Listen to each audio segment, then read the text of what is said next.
Hello everyone, আসসালামু আলাইকুম। আশা করি সবাই ভালো আছেন, আমিও ভালো আছি। আজকের ভিডিওটি হতে যাচ্ছে বারবিকিউ পার্টি নিয়ে। আশা করি ভিডিওটি শেষ পর্যন্ত দেখবেন। এত সুন্দর একটি পথ ধরে আমরা যাচ্ছি বারবিকিউ করার জন্য। যা যা প্রয়োজন তা কেনার জন্য বাজারে। আমাদের বাড়ি থেকে বাজারে যাওয়ার সময় খুব সুন্দর সুন্দর ভিউ দেখা যায় রাস্তার সাইডে। আশা করি আপনাদের সবাই ভালো লাগবে। আমরা প্রায় বাজারের কাছাকাছি চলে আসছি। ওই যে সামনে ব্রিজ দেখা যাচ্ছে, তারপরই বাজার।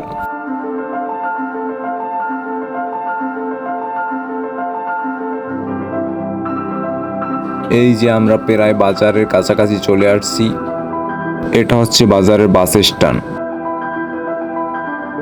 আমরা বাজারের ভিতর চলে আসলাম। এটা হচ্ছে বাজারের ব্রিজ। এখানে সুন্দর একটি ভিউ পাওয়া যায় বিকালবেলা।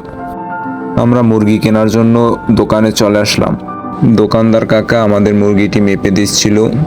আর এদিকে আপনাদেরকে মুরগির দোকানের একটু ভিউ দেখাই। এরপর আমরা মশলা কেনার জন্য দোকানে চলে আসলাম। বারবিকিউ করার জন্য যা যা প্রয়োজন তা কিনে ফেললাম।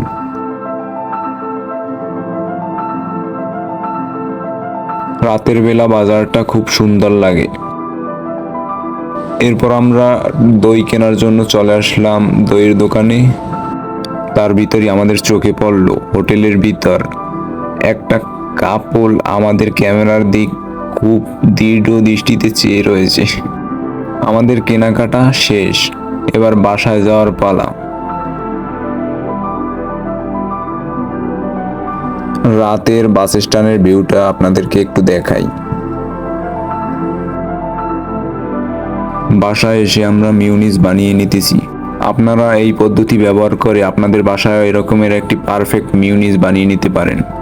এরপর আমরা মুরগি ম্যারিনেট করব বারবিকিউর জন্য।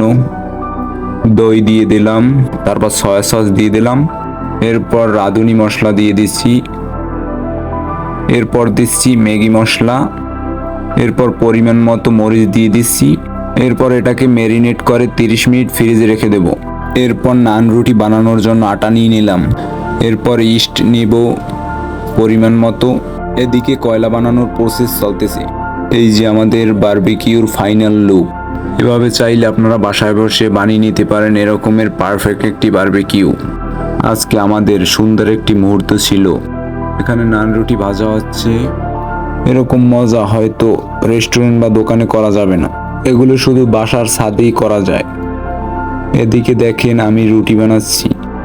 আমাদের বারবিকিউ প্রায় শেষের দিকে।